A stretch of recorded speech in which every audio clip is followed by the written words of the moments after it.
Recently, I've been very aware of how time passes with the past, the present, and the future. But in particular, I was noticing just how quick we are to numb ourselves to the good things that we get to experience in life. It's almost as if when a moment becomes too frequent, it loses its weight. And the reason that this idea came to my mind was because I was editing up one of my normal podcast episodes and I just kind of hit publish without a second thought.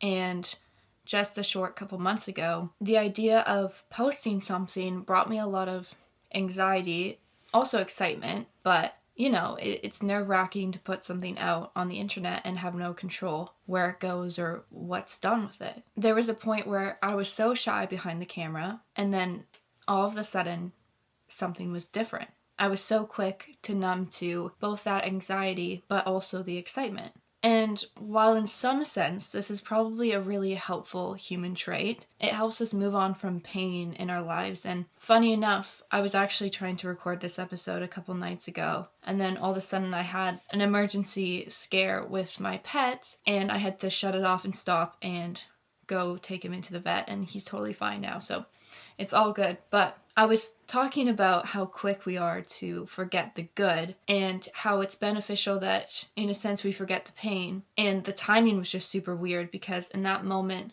I felt so much anxiety, but in a few short days, life was back to normal again because everything was fine. So it definitely is a very beneficial skill to have, but it also makes remembering the good a lot more complicated. But that's still not exactly what led to me writing out this whole episode. I was just having thoughts about it, but then I was watching Suki Waterhouse's vlog of her performing for the Eras Tour. She was opening for one of the London shows, I believe. I was sitting there watching the nervousness seep into her face as she prepped for the show, and I just got this realization that Suki's just another human being. Of course she's nervous. She's playing for tens of thousands of people, and she doesn't get a do-over. She can't restart a song if she performs it badly. Unlike me, who could reread every sentence of this episode until I was happy with the way it came out of my mouth. And it just left me in so much awe of the bravery that a person can build up in them to bring themselves to do something like that. That I almost see her as this superhuman. So when I see these raw human emotions, I realized that, of course, just because it's her job doesn't mean that it was easy to do that.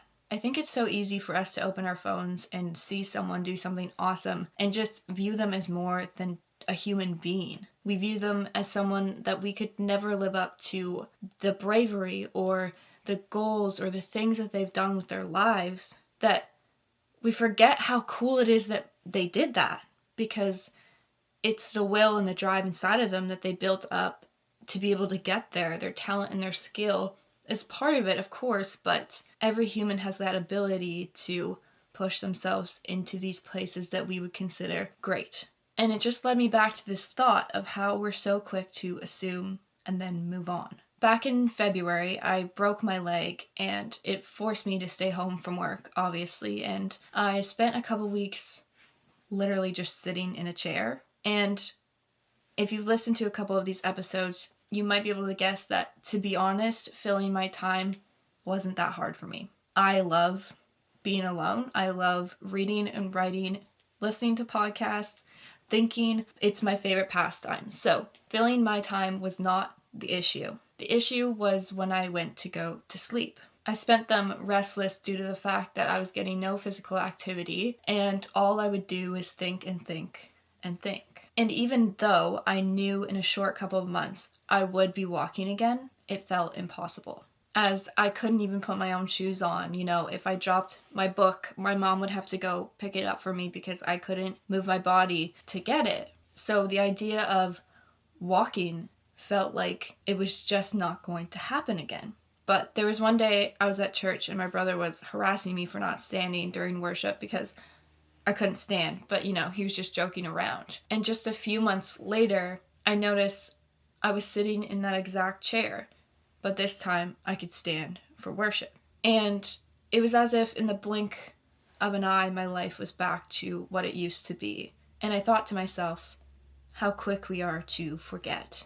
We let pain and sadness and heartbreak linger in our souls and our minds and our hearts for so long, yet we barely give the good any power. Imagine what we would be if the time we spent thinking about that friendship breakup, we were also thinking about that friend who always shows up for us. Or imagine how you could transform the way you think about yourself if you spent the same amount of time thinking about all the good that you've offered the world, the same amount of time that you worry about your insecurities. When I get in front of this mic, I'm hard-pressed just to talk about my favorite musicians or things that I like. Because most of the time, I don't feel like that stuff matters.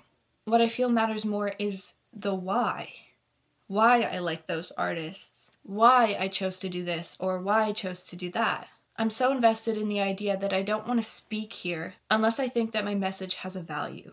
But what a hard thing to define. Of course, if I choose to say it, I acknowledge that to me it has value, but I cannot expect it to have value to anyone else because we're all so different. So in a split second, I go from thinking that I have this cool idea that I think is important to share to questioning myself, thinking, why would anyone care about this? How quick I am to lose the magic. I listen to podcasts that make me laugh, or ones that make me question my whole life, or ones that teach me things I never thought I'd be able to understand. And I put so much value into their words. And all I hope to do at some point is to offer up the same to someone here, to feel as though my thoughts are more than just moments passing through my mind. But I can never guarantee that. The only thing I can guarantee is that they don't, by not speaking. So therefore, I will choose to speak.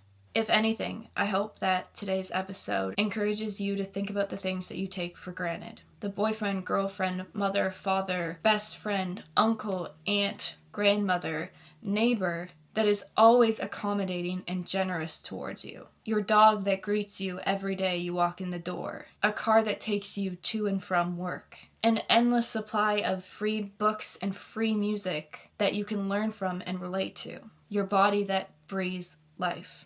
Don't let yourself lose the magic that's found in the mundane. Today was a shorter episode, and that's due to a couple things.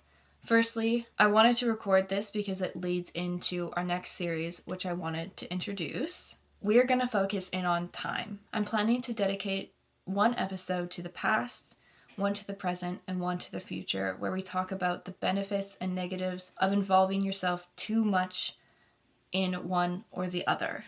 And then lastly, we will end off with the episode how we can transcend time, which I won't get into because I'll leave it a secret. Secondly, this is a shorter episode because I'm preparing for a trip next week, so I have less time to work on things. And if you've been around since the early days, or by chance heard the Joshua Tree episode, then just know I'm fulfilling my dreams of going to the actual Joshua Tree, and I am beyond excited for it. And I will be filming it like kind of a bad vlog style because I want to have the memory.